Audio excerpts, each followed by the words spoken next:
Hi, and welcome to Excel if and VLookup functions. Thank you for joining us in class today. We're going to be discussing two functions that help you take the next step to making Excel more dynamic and flexible. We're going to learn how these functions create choices in your spreadsheet and can pull different information based on how their inputs are changed. We will discuss each function extensively and work through several exercises to become more comfortable with the options available to us. One last note, we're going to be using Excel 2016 for all of these exercises, but any modern version of Excel, so 2007 and on, should work just fine with everything that we're doing. In fact, even earlier versions of Excel will often work fine, but some things will look different in their menus and setup. Now, before we begin, I do want to show you some of the resources that are available for you for both this class and for anything else online that you might want to do working with Excel. First of all, if you go to our library's website at mybpl.org, go to Services, Computers, and then Computer Classes, you can always check our Classes and Materials page, and you can look up things like the exercises for this class or outlines for other classes that we do, as well as learning how to register for classes if you have not done that before. And we'll have our online calendar of upcoming classes too.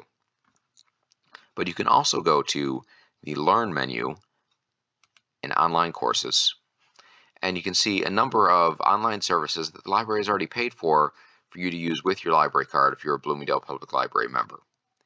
I would particularly recommend lynda.com for anything related to Excel. They have hundreds of Excel courses that are very helpful and that contain a lot of information related to this topic and others that you might find useful.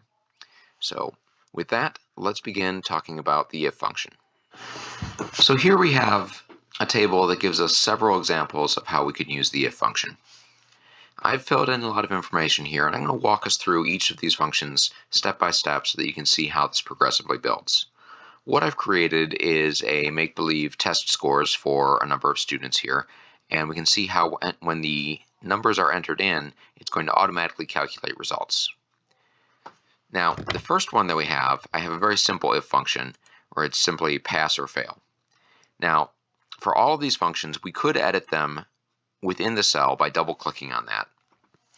But for clarity's sake, I'm going to look up here on the formula bar with you because that's nice and independent. But we just have to remember where we are, that I highlighted cell C3 here, and so we're looking at how this function works. Now, first of all, it begins with an equal sign because all functions begin with an equal sign. So that's the first thing that we're going to see there. After that, we have the if name. Functions are a built-in thing in Excel. There are a great number of them, and if you're not aware of them or what they're called, what they're named, you need to go to Formulas, Insert Function to explore around there. You can find a lot of guides online. You can find paper guides to this if you buy any Excel books that you're fond of. I like the either Getting Started or Inside Out series from Microsoft. But if you want to just work within Excel, you can go to Formulas tab and Insert Function, and it will pull up a menu giving you a lot of choices. You can see here. And because I already have this typed in, it's already jumped to this particular function. I can go to Help on it if I wanted more details. But if you had nothing typed in, if you're just in a blank square, it pulls up this choice asking you which functions you want to work with. If you're taking this class, you've probably seen this before, working with probably the sum function, maybe some of the other more basic ones. But you can see the if function is listed as one of the suggestions here because it is a very commonly used one, and it is a very important function in Excel. Now, I'm going to go back to where I have already typed this in, and we can walk through it step by step. When you start editing a function with anything from Excel 2003 and on, it pops up this little suggestion guide along with you explaining to you what you're doing. Inside the parentheses, we have what are called the parameters of the function. This is the information that you put into it, and the function gives you the result and spits it out. The first parameter for the if function is the logical test. This is really the key point for the if function. The logical test is going to break things down into one or two directions. This is going to get more complicated as we go, so I just want to keep that in mind, that we are creating a simple branch at the start. It's either going to go left for true or right for false. And what you do with it beyond that just adds complexity. So for the test, we need to put in, typically we'll put in a cell reference. In this case, I had B3, and we will do a comparison to either another cell reference or a static value. Now, in this case, I am grading on a set value of scores here. If I was doing something more complicated, creating a curve, I might be comparing it to other scores, but in this case, I just have a static value, the number 70. If you are working off of text, we'll do this in the SUMIF function demonstration I'll do next, where you are comparing something to a word and seeing if it matches up, then you would have that text in quotation marks. But when you're doing it off of a number value, you simply have that number value typed in. So you see with this, I am testing, is B3 greater than or equal to 70? And if that's the case, we go on to value if true. So if the B3 cell is greater than or equal to 70, it's going to do whatever is in this value, or if true. Notice I said it's going to do, not it's going to show, because in this case we have it very simple. We have it just typing the word pass, and you see in quotation marks it says the word pass, and 78 is greater than 70, so it's going to say pass for this one. If the value is false, it's going to do whatever is in this cell, or sorry, not this cell, what is in this section of the formula beyond the comma. The commas, as you can see, in between the two words, my mouse turns into that little cursor. It's annoying, I can't really point to it. But the commas are the delimiters or the separators between the different sections of my arguments here. So value of true, right now it's returning the word pass.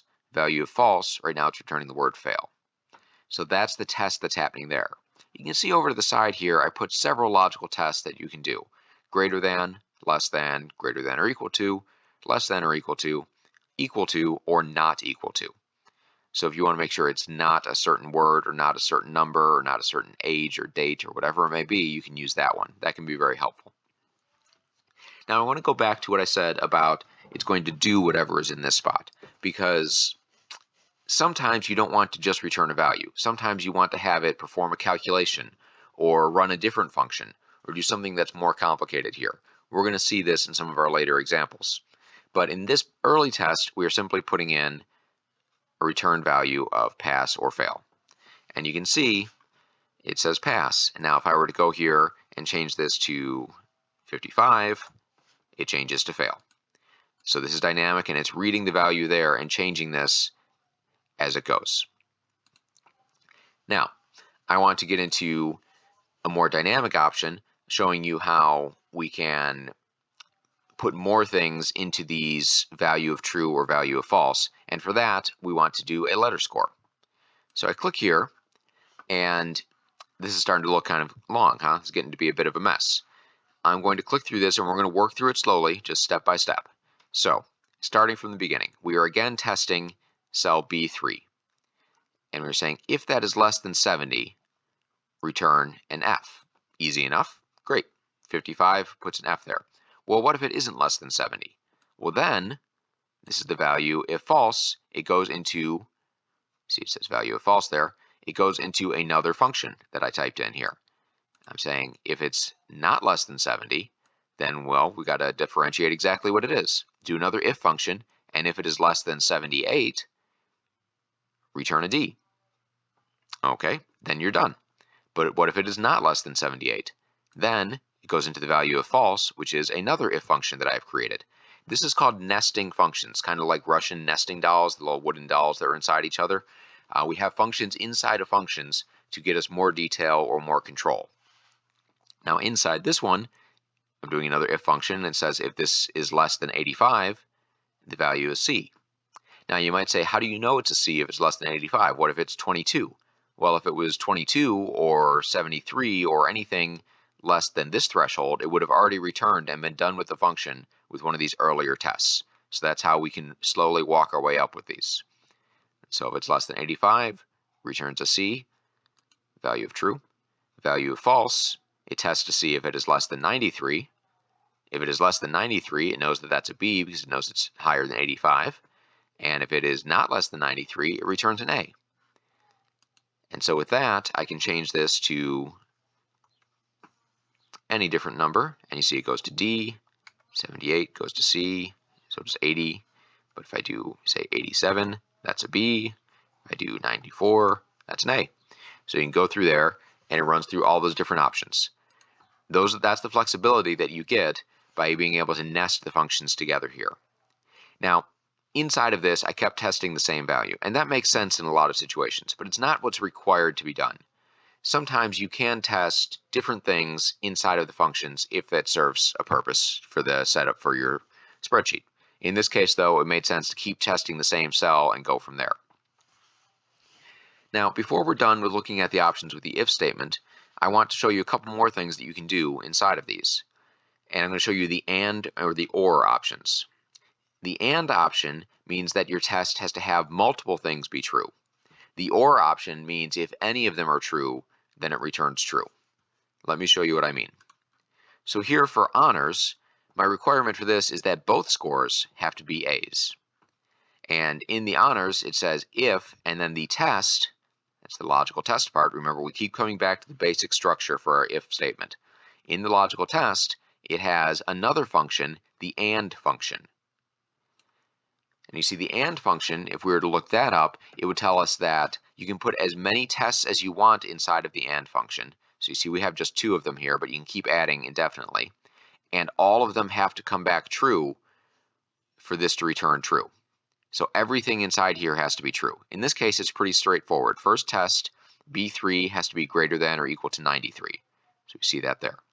Second test, E3 has to be greater than or equal to 93. We see that one there. Both of those have to be true for it to return yes. If either of those or both of them are false, then it will return no. In this case, it's returning no because this is over 93, but this is not. Now if I change this to 95, suddenly it says yes. Very similar to that, on this statement we have, again, we're beginning with the equal sign, if, but instead of the and, we have or. So for or, if either of these scores come in below 70, it wants to send a warning out. So if either B3 or E3 is below 70, it says yes, and sends out a warning. So right now it is not. We can take a look down here at some of these that return positive and say what happened. Okay, that says yes, 88 and 68. Oh, there's the problem. If that one suddenly is a 71, then it says a no. But if this 72 was a 65, that changes to yes. So that's how you use the or statements or the and statements inside of your if tests. This can be a very helpful thing for grabbing information from a number of places, doing a number of different tests, and getting different results that way. So that's the basic structure of the if function. I would encourage you to explore this and try different things that you can do, different tests that you can make. Be careful about your typing. The syntax that you put in has to be exact. By syntax, I mean exact punctuation and cell reference and letter choice. So if you were to forget the quotation marks around this word result, that suddenly would not work. It would give you a name error because it would be looking for a cell named yes, and it wouldn't know where to find that. If you don't put the commas separating things in properly, then you won't get the results that you want, or it might not correctly perform the test. You want to make sure you use these test values, these test criteria for assessing the values and going through this. Lots of little mistakes can happen. For that reason, I will upload this example to the website and you can download it and play around with it. Hopefully you find that helpful.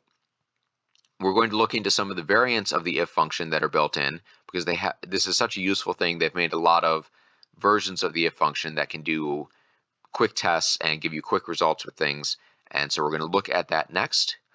But one last reminder, with the if function, you are creating a tree that goes in one direction or another. So it tested this number and its result was either pass one way or fail the other. And that allows you to have these cells not just looking at the information and calculating it, but looking at it and determining how to calculate it based on what is typed in. And that's a big change from just having something add together or find an average or do any complicated math for you where it's doing the same thing no matter what. So again, I'd encourage you to explore this one quite a bit. The more you get used to the idea of thinking about using the if function, the more versatile you're going to find it. Now let's take a minute and take a look at the sum if function.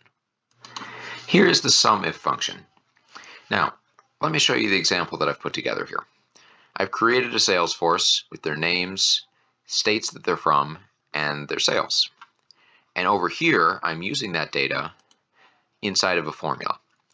By the way, I should have mentioned this in the previous tab. All of these functions can pull from other worksheets. They can be references to other files, in fact. But for simplicity's sake, for these first examples, I'm doing everything within the same worksheet so you can see it all right in front of you.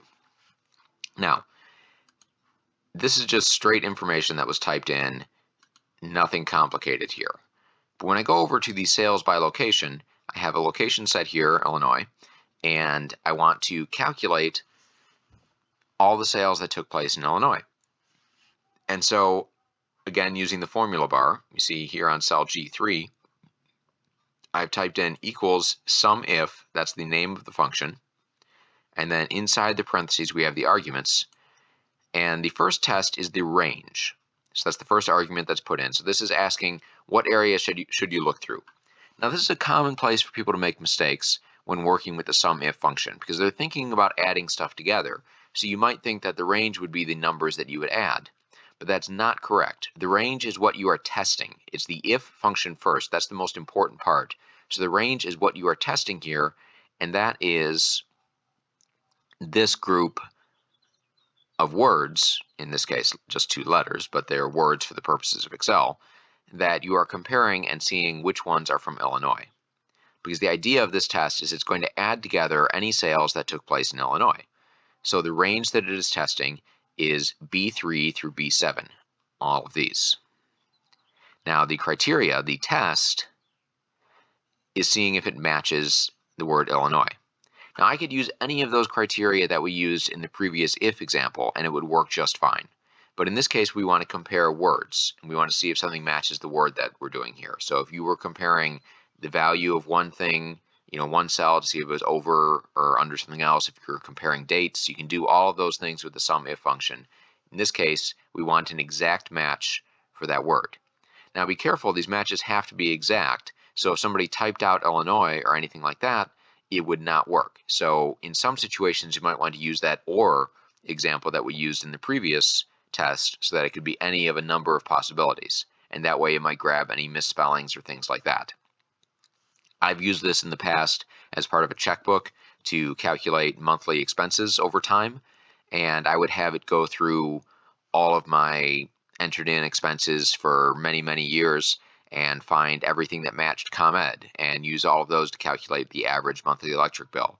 But if I got too clever with it and I spelled ComEd like their logo looks with a capital E one time in the middle of it, that could break the function. And so you want to make sure if you have a lot of alternative spellings or options that are available there that you select the right thing or you use the OR option within here to have multiple choices. And then finally, it has the sum range. So this is if it meets this, what is added together. Now you notice that we don't have the result if failed one here because the result if failed is already determined is that it doesn't add it together. The result if true is that it adds the number because it's a sum function, sum if. The result if failed is it doesn't add the number. So we don't have to put those 2 different branching directions that we did with the if function in the previous example. This is just saying the range of numbers to add together are C3 through C7. So it does the test on B3, and if that matches, which it does, it adds C3. Then it does the test on B4. If that matches, which it does not, it would have added B4, and so on through. And so it goes through here and it adds 545 to 760, which gives us 1305. And then you can see the next cell, we did the same thing, except the test instead is MI for Michigan.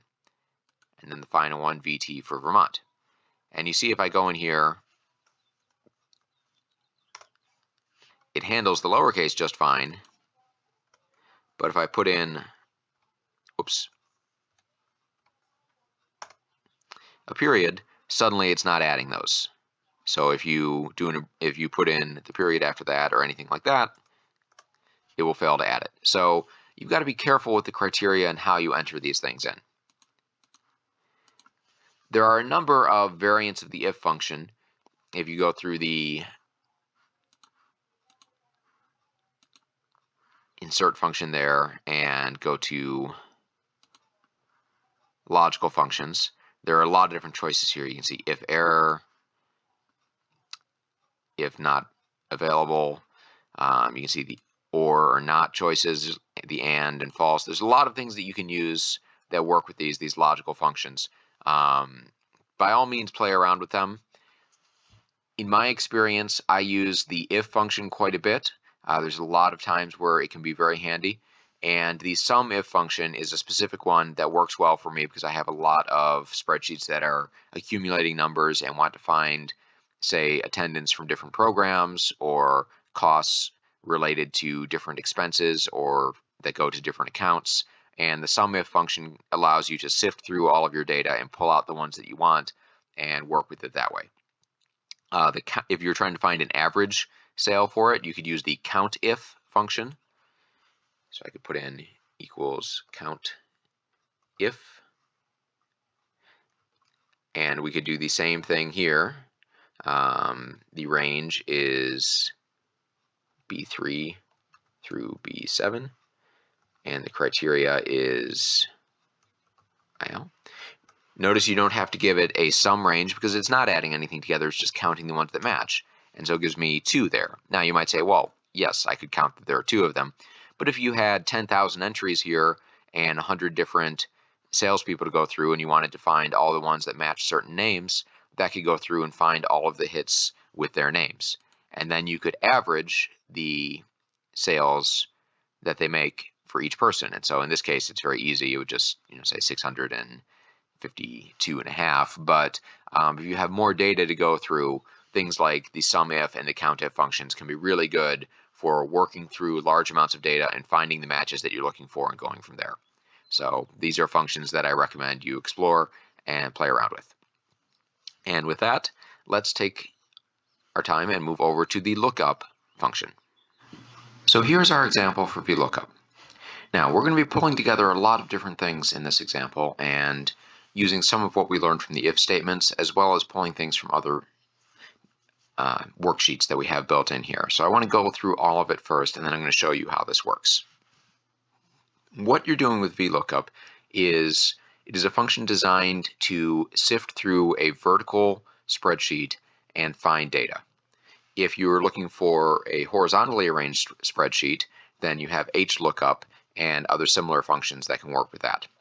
What I mean by a vertically arranged spreadsheet is if I go to the Data tab here, you can see we have the fields across the side here, like we normally do, but each record is arranged vertically one on top of each other.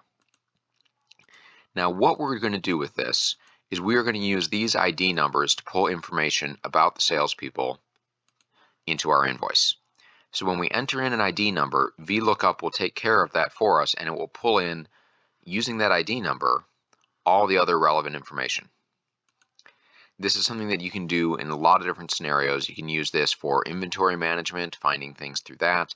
You can use this for generating forms quicker so you don't have to type in a lot of details about things. It will just take care of the information. It also helps avoid errors. You can also use it as a way of comparing data and having it find a result. But in this case, we're using it more for the inventory tool. Now, the syntax for VLookup has a couple of key things that it's going to be looking for you. Now I'm telling you this before I show you the formula because there's going to be some complexity of the formula that I added in just to make it a little bit more clever and a little bit more functional on your spreadsheet. But what we're going to have is we're going to have the value that we are looking up. That's going to be the ID number that we put into it. The value doesn't have to be an ID number. It could be anything else that we're searching for. But generally speaking, you want something that's easy to index and easy to find. And so that's the kind of value that we're going to be using in this one and looking up. Then it's going to be asking the table that it's looking for. That's the data that we have here. So this is going to be the table that we are looking through with that feature. And then it's going to ask for the column index to return.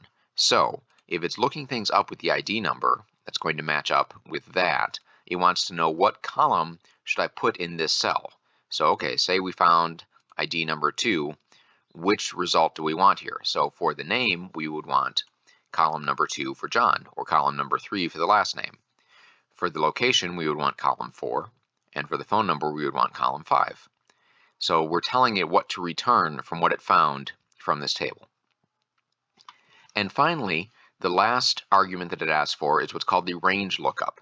And that's asking, does it have to be an exact match or can it be somewhere within a range? So if you were looking for prices in a $10 range or grades in a 5% range or ages in a 20-year range or whatever it was you were trying to find, then you would have true for the range lookup. Most of the time, though, with the VLookup, you're looking for exact matches, and so you're going to be looking for false. So let me show you the actual formula now. So I click here. This is to return the name of the sales representative once we put in the ID. Now let's take a look at this function. First of all, you'll recognize something from earlier. I put in an if function. And this is a very handy if function that you're going to want to use in a lot of situations, because sometimes you want to create the functions, not just sometimes, in fact I'd say most of the time, you want to create the functions before you have all the data entered in. But if you don't have the data entered in, sometimes the functions won't work. It'll give you an error instead of just sitting there waiting for you to enter it in. So you can put in an if function like this, where it says if b2 equals blank. That's two quotation marks right next to each other, so that means nothing is entered in. It's not equals 0 or equals a blank space, because both of those would be things you'd have to type in. But the two quotation marks next to it means there is nothing in there. It is empty. Then, for true, return blank. So when there's nothing there, you just want to have it show nothing here. If, however, it does not equal blank, so something has been typed in, then we begin our VLookup process. So that's how we can make it hold off on doing the function until we type something in. If I get rid of that, it would be sitting here with an error until I entered a value into the VLookup, or the VLookup, excuse me. Now, one other little detail I want to point out. You'll notice for all of these cell references, I've put the dollar symbol in front of both the column letter and the row number. For that is because I reused this formula in a number of locations and copied and pasted it from place to place. So I didn't want this to automatically change row number if I copied down or column letter if I copied to the side. So for that, you put in the dollar sign to make it an absolute space so it will not move around. If you want these to be able to change as you copy and paste the formula, then you would get rid of the dollar sign that we have there, and then it would change as formulas normally do when you reuse them. You almost never want to have the data range that I'm going to talk about in just a second change, because that is a fixed location in our data worksheet or wherever we have this information stored. So you're going to almost always want to have the dollar signs around your table where the data is stored. So a couple of details there about why the function looks the way it does. But now let's take a look at the actual VLookup function. So the first thing that we have here is the logical test. Or sorry, I was still in the if function there, so we're in the logical test, value of true, value of false. Sorry about that. Now in the VLookup, the first argument we have is the lookup value. I talked about that earlier. In this case, we're saying whatever is typed into B2, that is the lookup value we want to throw into our table. Next, we have the table array. That is the location where the data is. This could be in the same spreadsheet. Very often for organization standpoint and just for cleanliness of looking at your spreadsheet and not having a ton of data in the way, you'll have this on another file or another worksheet. In this case, we have it just on another worksheet. I named it data. There's nothing magical about that name. It's just a descriptive name that's easy to remember. And you can see the worksheet name, exclamation point, and then the cell range, which is A3:E6. That's the range of that. If you have trouble remembering where this is when you're filling it in, you can take your mouse, click to that worksheet, and drag across the section that you want to get. But that is the table that this lookup value is going to be tossed into to try to find a match. Next, it asks, what column index number do we want to return? What I'm doing with this, with the sales representative, I'm going to have the first name appear here and the last name appear there. So in this case, I want column number 2 because that's where the first name is. But in this next cell, it's going to be column number 3 because that's going to be the last name. And then the location, it's going to be column 4, and the phone, it's going to be column 5. And finally, do we want a range lookup? No, that's false. We want this to be an exact match with the ID. So that's how this works. And you can see if I go to the other cells, it's number 3 there, number 4 there, number 5 there. That all took a little bit of time to copy and paste to make the corrections, but the result is once you have all this in place, you just type in the ID numbers and it works like magic. All the information fills in, and if this was something where you actually were creating invoices and you're filling in a lot, I don't have a match to 6. So I would probably want to put in some kind of a statement where if there is no match or no return, it gave an error or it didn't allow that to come in. So I'd want to make that a little bit trickier as we got through. But as I was saying, if this was an actual invoice, you could reuse this form. You could just do a save as every time you created one or every time you printed something, and you can keep reusing this structure that we have in here to fill in the data for you. So this saves you a lot of time with entering things in. If you wanted to get more complex, you could have a sales ID number for the staff, and then you could have an item ID number, and it could go into a table where it pulled out the price and description and all kinds of information about what was being sold. So if you've ever purchased things and you've seen where they run the barcode over the SKU and it does a little beep and it pulls things up, or if you've been to a store and they ask you for your phone number when you're checking out, the reason they're doing that, they're typing it in, and they may not necessarily be using Excel, but it's doing a function similar to VLookup where it is using that key, either that SKU number for the item that is scanned or that phone number that you gave them for yourself, and it's pulling up all of your information or all of the item's information based on that key. That's how that works, and that's how you could do this. You could have a customer database, and when you're talking to somebody on the phone, you could type in their phone number and it would pull up all this information about them. So very versatile function, very useful. By all means, I'd encourage you to play around with the example. This is going to be available on the website, so you can download this and work with it in Excel on your own. Make whatever changes you like, try to add things to it, and have fun with it. I think that the if and the VLookup functions are a really interesting and important next step in learning more about Excel, and I hope that you found this helpful and will join us again for future classes. Thank you very much, and have a great day.